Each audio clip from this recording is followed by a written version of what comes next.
If you do not have an email list, you are dead in the water for your event. I can promise you. There are people that don't even like social media. So if you're just posting on social media, they won't see it. They literally won't see it. Your email list is gold. It is a gold mine. Actually, during the pandemic, mine grew a lot by hosting virtual events and different things like that. You have to reach out to your list at least once a day, I would say, leading up to your event. What does it take to host a profitable virtual event? Everything from finding the right platform to use, which, by the way, is not necessarily Zoom, to marketing do's and don'ts, aligning yourselves with the right sponsors, as well as speakers who are going to draw a crowd.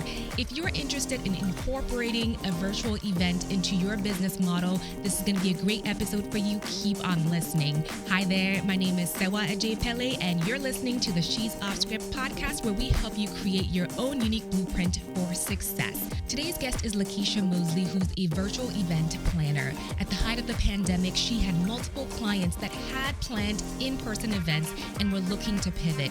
That's when she took it upon herself to create a playbook that would allow her clients to continue to market their businesses through virtual events. So if you would like to hear LaKisha's playbook, go ahead and keep on listening. Before we dive into the episode, don't forget to subscribe and hit that notification bell so you don't miss our next episode. I release new episodes every Thursday, both in audio and video format. All right, let's dive into the episode. LaKisha Mosley, welcome to She's Off Script. Thank you for being here. Thank you so much for having me. So for any of our listeners who haven't heard of you, could you share who you are and what you do? Sure, I'd love to. So I'm LaKisha Mosley. I am a serial entrepreneur. I have been in business about 8 years now. I started out as a wedding planner, and now I am in the digital virtual space, planning all types of events. I'm also a mom and a new grandma on top of that. Congratulations. So how did you even get into the virtual event space? I will tell you, Sarah, it was not intentional. However, COVID was the one who, helped that come about. Last year when COVID hit, we had to find a way to pivot our clients to be able to still do their events. I had 5 events on the books, all in major cities, all in cities where there were shutdown, social distancing orders. We're talking New York, DC, Miami, Atlanta, Los Angeles. So none of those places could have any events. Well, those clients were looking at me like, okay, so what's up? What are we going to do? Because deposits have been paid. In some instances, tickets had been sold. And so we had to figure out a way to not only recoup some of their money, but also give them a way to still get their products and services before their clients. And so we took to Zoom initially at first, and then as COVID began to just really run rapid, more platforms began to emerge. And so a lot of these platforms aren't new. It's just that nobody really needed them until now. And I definitely want to dive into your opinion on what the best platforms are for sure, because we've heard about Zoom, but perhaps depending on the type of virtual event people are hosting, another platform is better suited for their needs. But as you said, a lot of people did pivot to virtual events, and I feel like a lot of people have been inundated by them. Do you find that people are losing interest in virtual events, or are they still going strong? I think they are still going strong. I honestly feel like a lot of people have found where they are virtually so significant now. For number one, it's going to keep us safe. We don't know when COVID is going to end. And I always advise clients, when you want to do in person, it's so many different things that you have to really think about. You have to think about your COVID language. You have to think about vaccination, non-vaccination. When that's a whole nother rabbit hole you can go down. Virtual events gives us data that we now know what people actually are interested in. It gives us evergreen content that you can use consistently in your business. You record a video one time and you can chop that thing up, you can remix it, you can do whatever you want to do with it. It's evergreen content that you can use consistently. when we get into the world of sponsorships and partnerships, most brands do not want their brands in a place that's in person where potentially COVID could occur. And now you said that you went to my event where Coke was the sponsor, and now Coke's being looked at because they sponsored or helped an Mm. event that was in person. And so it's really a lot of benefits. And I'm noticing people are not, they're tired of Zoom, but they may not be tired of the platforms that people use, because they still want to talk to people. They just don't want to do it face to face anymore. Mhm.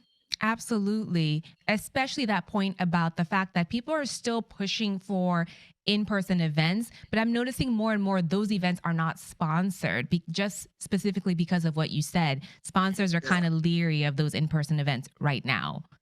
exactly. So you Exactly.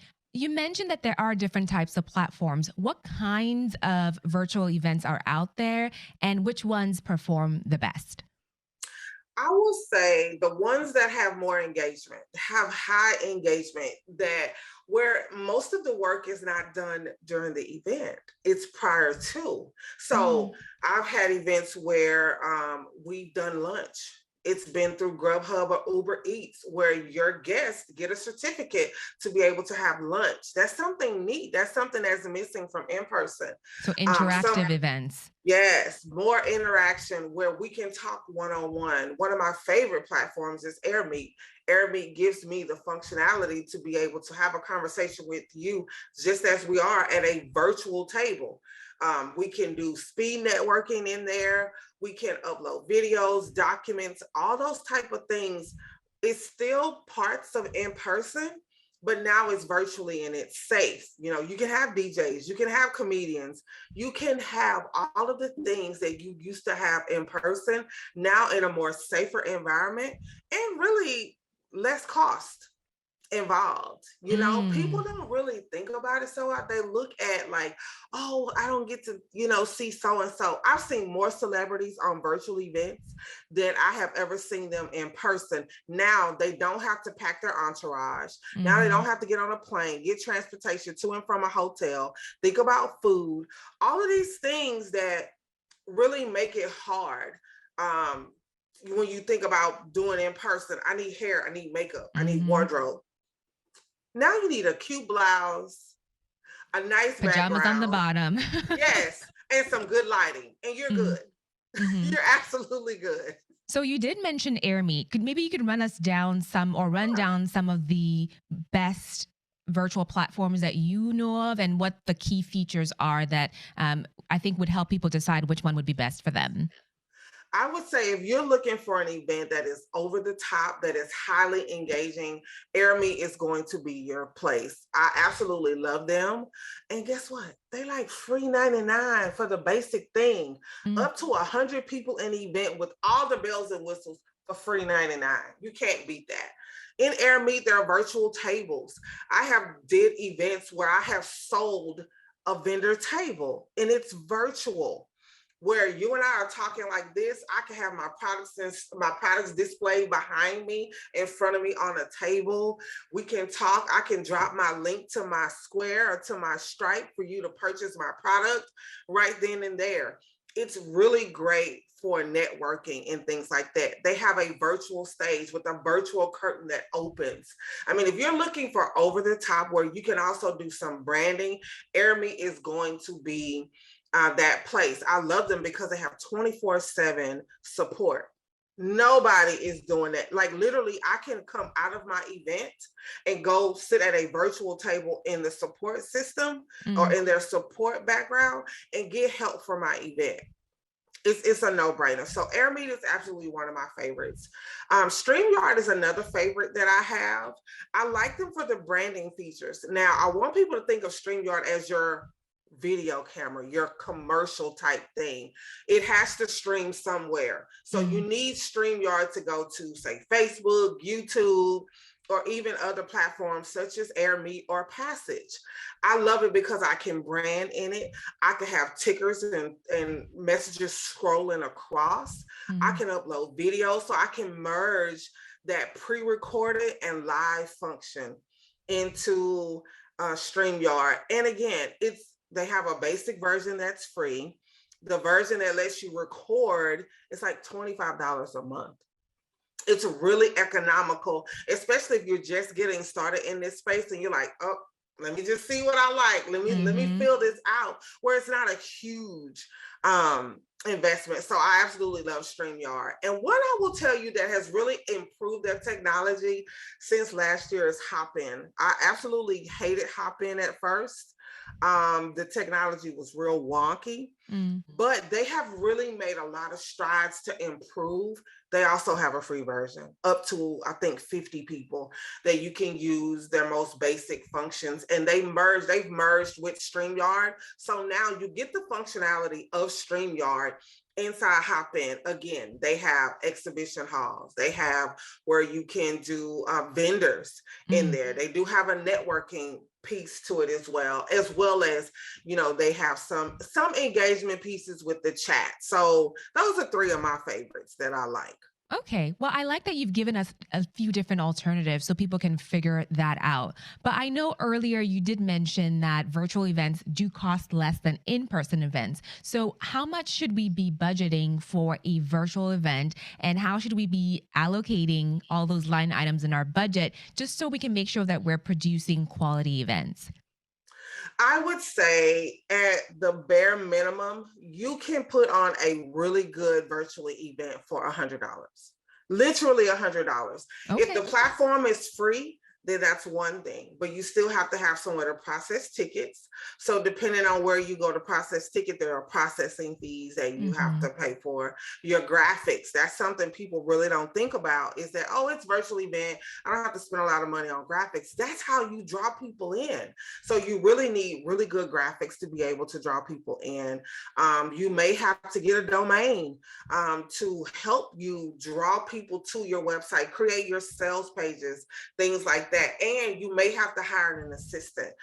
You want someone that's going to take a lot of that administrative stuff off of you while you do the major things. If you don't hire a company such as myself, there are things that you have to do. So I would say $100 or less can really get you a really great event.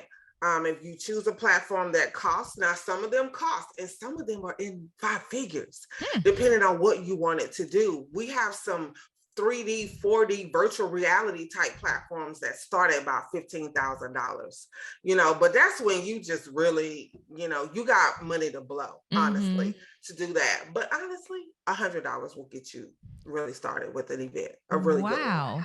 Now, you mentioned that it would be good to have some assistance. So, what are some of those admin tasks that you feel like people let fall through the cracks when they're creating virtual events?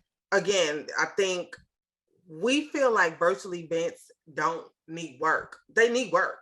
You literally have to do work. People let the marketing piece fall through the cracks. They feel like, oh, people know me, or they may know this topic and I don't really have to market a lot. No, you have to market at least 3 or 4 times more. Because keep in mind, you're competing with all these other virtual events. So Mm-hmm. you gotta market as much as possible. I think they let their graphics fall through the cracks. They don't have someone that's like either looking for a graphic designer or that are creating those graphics for them. Those graphics need to be bright and beautiful and bold and attention grabbing, fonts, clear, concise information. And also pitching to speakers, pitching to sponsors. If you are the organizer, you don't have time to do all of that Mm. unless you have a team of people. So they let those things fall through the cracks, not getting the information to their speakers in a timely manner, not communicating with them throughout the process. Keep in mind, a lot of your speakers are used to speaking in person. They may get 1 or 2 emails and bam, they're done. They don't have to, do anything else. With a virtual event, you're communicating more because there's so many moving parts and pieces. You need someone on your team as an admin to help you with those tasks of communicating with speakers. Because honestly, as you're planning and working on other things, you don't have time. Mm. You won't have time to do that. Now, you did mention marketing. So, what is the best way to market an online event?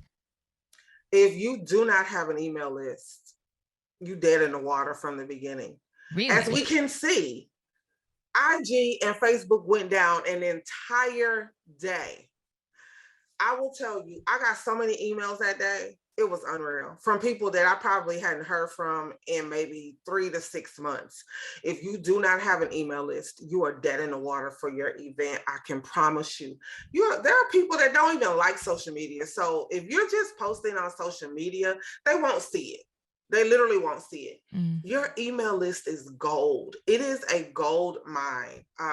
Actually, during the pandemic, mine grew a lot by hosting virtual events and different things like that. You have to reach out to your list at least once a day, I would say, leading up to your event. But you want to incorporate social media. There are, people that are on social media, but part of your marketing also needs to be you doing things outside the box. So like I'll have a meet the speaker panel discussion on Facebook or on my YouTube channel like a week before my event, where you get snippets of who's going to be a part of my event. You get to hear them. You get to see why I want to bring them to the stage, which kind of helps boost your ticket sales or even boost attendance to your events. And so a lot of people miss out on ways that they can capture different audiences because they are only stuck in one way of marketing, or whether they market at all. What about Facebook ads? Would you advise that we use those? I don't advise using Facebook ads only because depending on what your budget is, and I'll say this, and I know people will probably skin me for saying this. I don't think Facebook ads are very effective for events unless you have a ginormous budget and your fan base is huge. Because again, when you think about Facebook ads and how they're segmented, you have to go in. Number one, you got to know your audience. A lot of us don't know our audience. We don't know who we're talking to. So when you do a general Facebook ad and your budget's tiny, who are you talking to? Yeah. It may not even show up for the people who you really need to target. So I think knowing who you're talking to and having a decent sized budget may make it effective. But honestly, I have not used any Facebook ads for any of my events, and I've still gotten like a really good crowd. But I think it was because I probably wore my email list out. What's a really good crowd? What would you say is like a good number for a virtual event? I haven't had less than 75 on any events, free or paid. For clients, I've had events where there have been 300 to 400 people in a virtual platform. AirMeet is one that can facilitate that. Of course, Zoom is as well. I would say if you don't have at least half of what you think your audience is, so say you say my audience size is 200, and you want at least 100 people in the room, if not 50 to 75 people in the room. It just makes it more engaging. Sometimes when you don't have that many people, it means you missed the mark somewhere. Either the content wasn't what your people were looking for, or the speakers weren't in alignment, or you didn't do enough marketing. So it's very interesting, though, that when you think through the way conversion works is even if you do have 200 people, a 50% conversion rate is extremely high. So what are you doing in order to convert people at that rate? Because just because 100 people sign up, we found, doesn't mean that 100 people are showing up. So how do you encourage that high conversion rate? Right. So a lot of times for myself, I throw in tidbits of prizes. You got to be there in order to win. We throw in lots of games, trivia, polls, different things that make people feel engaged. Their prizes got to make sense. They got to be something that people want, things that people will need, those kind of things. And then you also have to make sure that prior to you're engaging. I want people to think about the work doesn't happen at the event. It's before the event. If you're boring, or if there are crickets before your event, I'm not coming. Because to me, That's just indicative of what your event is going to be about. So if you're doing Instagram lives, Facebook lives, you're on YouTube live, you're doing all these things prior to your event, you're giving out prizes, you have, virtual photo booths, or you have ways to draw me in. I already know I'm about to have a good time at your event. You're just showing me a preview of it. And so a lot of times I think people have the impression that the work starts when the event does. It doesn't. It's prior to that. Way before. Now, you did mention speakers, and I've seen some of these virtual events where they have 20 plus speakers. What would Yes. you say is the best way to find the right kind of people to partner with? Because you also want to have them as marketing partners, right? Yes. Yes. So I will say this. This is my disclaimer when it comes to speakers. Your speakers are not your marketing team. And so if you bring on people because they have a big name or they got a lot of followers or whatever, thinking that that's going to help your event be big, think again. They are not obligated to share your event. Now, I will say they should want to share your event with other people. They should want to let their team, their tribe, whatever, know where they're going to be speaking. Do not count on your speakers being a part of your marketing team. Some of them probably won't even share until the day that they hit the stage. That's just how it goes. That's just what it is. But you have to find speakers that are in alignment. Now, that alignment will show you who's going to share your event. I've missed the mark on people who I felt like, oh, they really speak good about this, but then my event was about that. They weren't in alignment. So if you're a mommy blogger and I want to bring you on to talk about, how moms can survive during a pandemic, you may not be blogging about that. You may not be in alignment. Although you are a mompreneur and you talk about mommy things, that specific topic may not be in alignment for that. So I think that's a huge piece within itself, is that we miss the mark with alignment of our speakers. You want people who can talk about specifically what it is that you want them to talk about. That's even in your pitch emails to them is, hey, so I love, X, Y, and Z. Can you talk about this? When you leave it wide open to them, sometimes what they may tell you is not in alignment with the tone and the premise of your event. And you want people who are fun, who are engaging. I know some of the smartest people who are super intelligent, but they are boring as speakers, or they're not good speakers. Right. I would love their information. However, they probably won't be a part of my event.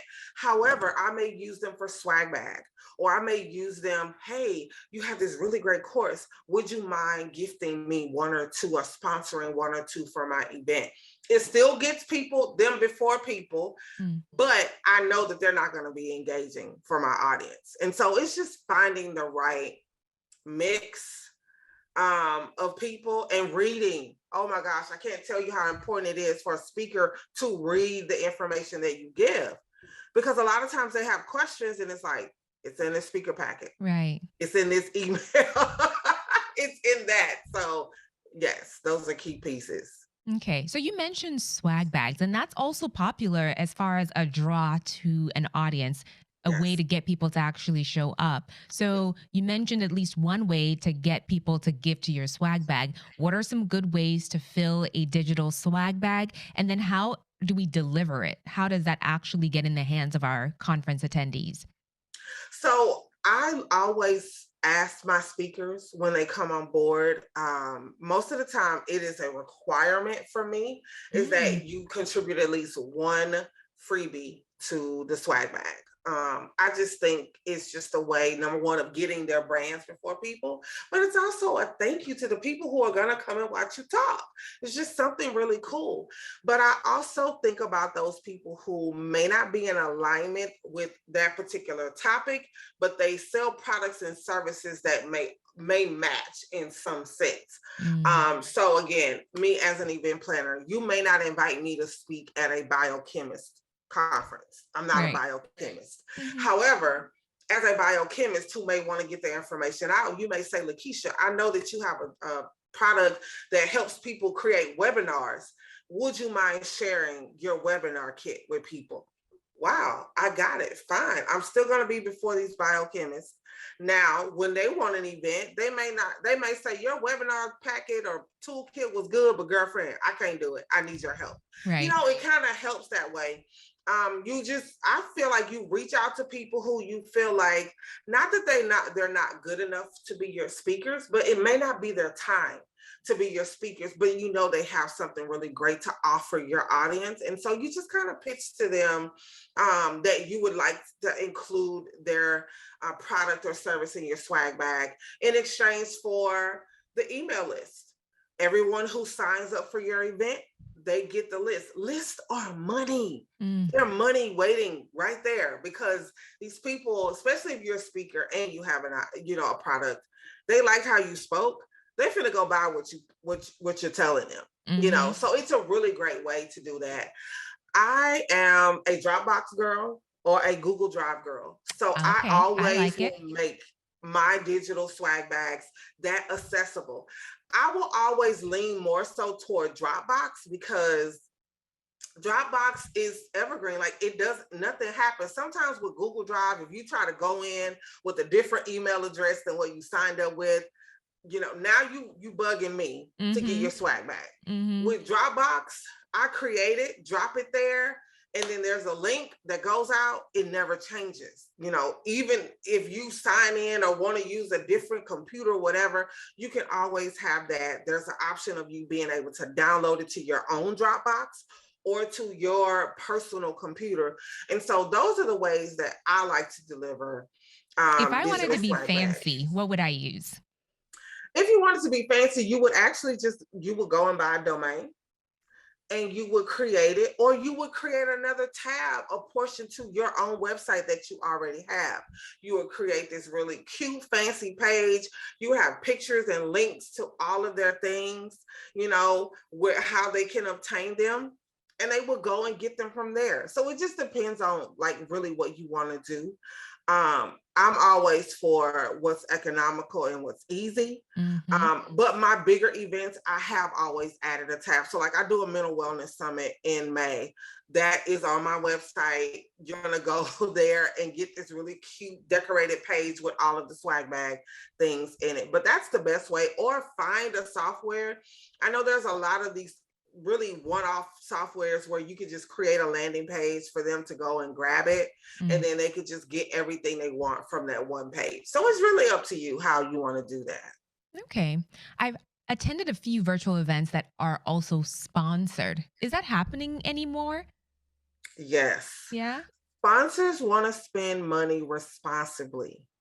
Responsibly doesn't now, prior to COVID and virtual events, responsibly was like, okay, so does this audience align with my brand?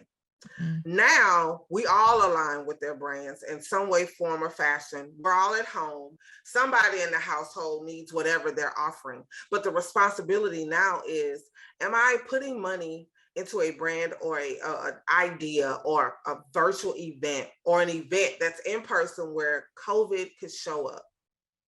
And my name's plastered all over this particular thing.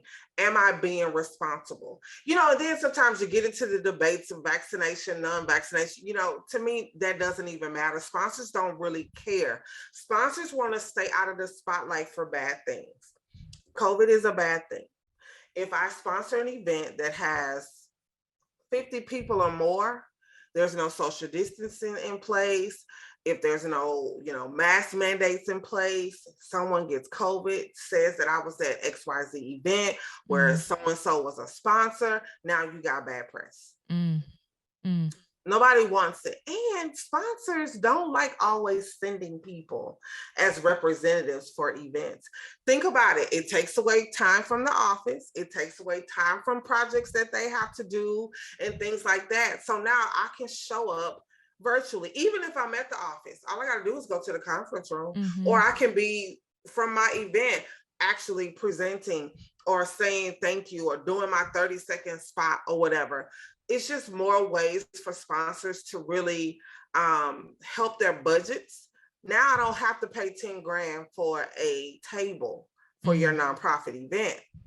Now I could do $1,000 and I could be in the email communication, or I could sponsor a session on content writing if I'm like Papermate or something like that. So it's so many ways now in virtual events, especially when you have sessions and you have breaks and different things. Okay, well, the break was sponsored by Starbucks. So could you give me an idea of how much we should be asking for? So if Papermate was sponsoring my copywriting, session, how much should I ask them for? I would not ask for less than $10,000 if I'm doing a huge event. So if you're doing an event that you know it's going to be at least 300 people, you have to gauge your audience. I would say no less than 500. I wouldn't do any sponsorships less than 500. It's not worth the check it's going to be written on, honestly.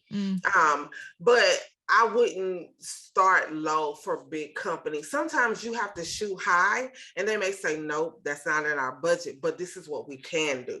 But if you start at 500 and they really could do 1,000 or 5,000, you've just shot yourself in the foot. Yeah. Whereas if you start at 10 and they're like, oh, well, I couldn't do that, 10, but I could do 5. So when you're pitching them, for example, I have an event, there'll be 300 people there and we are aligned as far as, the mission of the brand. If I ask them for $5,000, what am I offering them? Am I offering them enough as far as, I'm sure they're not looking for reach because as a big company, they probably have a greater reach than 300 people. What am I offering them? But not always, because your audience may necessarily not be in their, how do you say it? They may not be in their eyesight.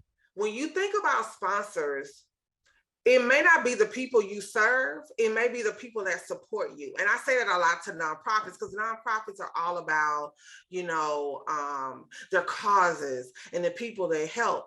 The people who you help cannot afford the services that you offer that the brand may be offering to them.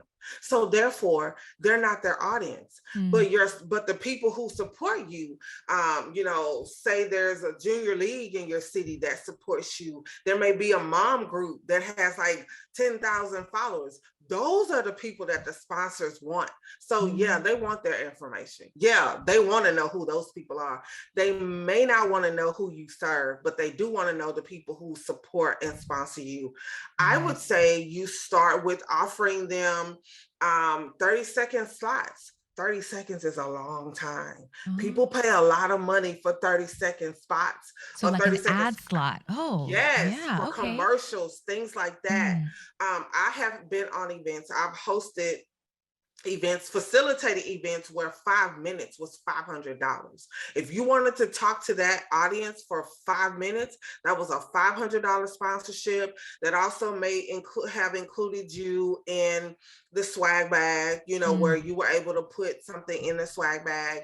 It may also have included you being a part of our email. So when we're sending out these emails, there may be something with you at the bottom where we're talking about that you sponsored the event, different things like that. There's so many things you can offer sponsors now that it's unreal, and they love it because it's less work for them. Okay. So you have to be creative about what you're offering them within the digital landscape. Yes. So now speaking of emails, so once the event is over, I know it's important to nurture the attendees. So what types of email sequences do we need to be sending to prime the audiences to purchase from us, especially if it was a free event? Yes. So I will tell you, I have made more money from free events sometimes than I have made from events that were ticketed, because if the content is that good, they're going to buy the recordings. I just hosted a PLR summit last month in September, where I kind of introduced what PLR was to a segment of people. There were a lot of people who didn't know what it was. It was free. I made it free for everyone. I made $700 off of the recordings alone, just off the recordings alone. But I had to nurture people throughout. It was a one-day summit. It was probably about 4 hours. When that summit ended, bam, that email went out thanking them for coming with recaps, how to get the recordings. And I have a Facebook group. So told them they could join my Facebook group. Then the next day, I sent an email recapping one of the speakers and all she had to offer, and then how they could get connected with her. But I also threw in here, hey, don't forget to join the PLR Academy where you get more information. So you want to nurture them to the point to where if they're really interested, they're going to stick around. They're going to keep coming back for the information. They're already asking me for a part 2 to the PLR Summit. When am I going to do it again? They want to know more information about it. But you want to keep sending emails to where either they're going to unsubscribe from that particular segment or they're going to latch on to it. And I would say for a week after is normally all about the event. I'm talking about the event for at least a week after. And then I do these twice a month check-ins with them, not necessarily about the event, but about what I'm talking about PLR as a whole. Like, hey, have you tried this company? I may throw in some freebies to kind of keep the relationship going, but I'm still educating because we missed that too. We want to sell, but where's the education piece to whatever you're talking about? Even if it's a summit that you did about, finances, there's a certain level of education we got to keep giving people so that they will buy for us. Like no trust factor. Those all play a part in virtual events. It's not any different. So how do we know that the virtual event we've hosted was successful? What are some of the kind of outcomes and goals your clients are putting in place for their virtual events? So I would say you determine what's successful for you. I have been happy. I had an event that it was 75 people on. I just knew I was going to have 200 people based off of those free tickets. It was like over 250 people have registered, 75 showed up. But those 75 were super engaged. They walked away enjoying it all. I always suggest too, and I forgot to mention that you do a post-event survey. You should do a pre-event survey to see what people want to hear, but you also should do post-event to see how you did. That's how I measure my success. If in that survey, people tell me that the information was they needed, they want more information, and they give me good feedback, not always, oh, this was great, but that said, oh, LaKisha, we really liked it, but we felt like it should have been longer. Or we felt like you should have touched more on this topic. I think if I can walk away with a clear insight of what I gave to people and how they liked it, it's success. It's not always about the money. And because we like money, trust me, I like money too. I love money. But success to me is, did I make an impact? And was my purpose served in this event? I like it. Now, you've given us a lot of information, LaKisha. So if people are thinking about hosting quality virtual events, where can we find you? Where can we learn more from you? I am all over these internet streets. You can find me on Instagram, Facebook, Twitter as LaKisha M. Mosley. A lot of times I drop different tidbits about virtual events that I'm hosting or events that I'm doing for clients. I sometimes show you behind the scenes of what it's like to host virtually. And so I always respond to my DMs, and email friendly, hi@thelmexperience.com is where you can reach out to me there. But I just love, showing people this whole new world of how they can be engaging and stay safe. If you enjoyed my conversation with LaKisha and you're interested in building a business of your own so you can incorporate virtual events into it, I want to invite you to join our Side Business Lab, an accelerator that's going to teach you to go from idea to your first paid client while you're still working your 9-to-5. Go to sewa@jpelly.com/side business lab to join us today. Also, don't forget that we have over 150 audio podcast episodes that you can binge listen to at she'soffscript.com. All right, don't forget to subscribe and hit that notification bell on your way out, and we'll see you right back here for our next episode. Bye.